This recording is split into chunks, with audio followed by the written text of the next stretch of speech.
में विकास आघाड़ी के भीतर अब मतभेद के स्वर उठने लगे हैं। शिवसेना की ओर से महाराष्ट्र के शहर औरंगाबाद का नाम बदलकर संभाजी नगर करने की मांग करने पर कांग्रेस ने आपत्ति जताई है।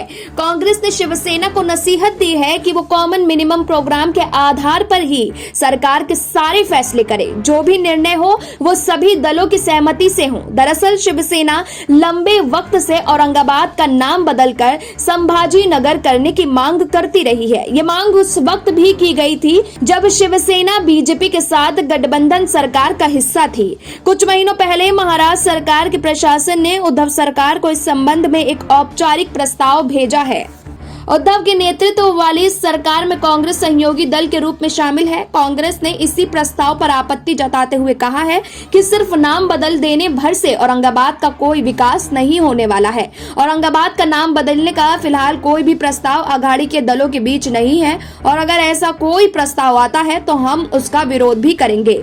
महाराष्ट्र में सरकार का कोई भी फैसला महाविकास आघाड़ी के कॉमन मिनिमम प्रोग्राम से हटकर नहीं होगा।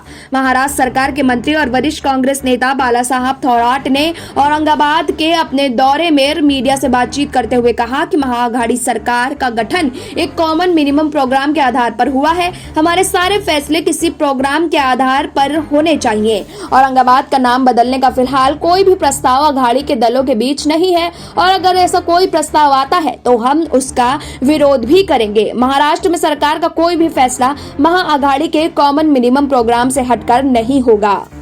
औरंगाबाद में ग्राम पंचायत चुनाव के लिए प्रचार करने पहुंचे बाला साहब थोराट ने कहा कि हम सभी ने बीजेपी को रोकने के लिए राज्य में एक और साझा गठबंधन बनाया है।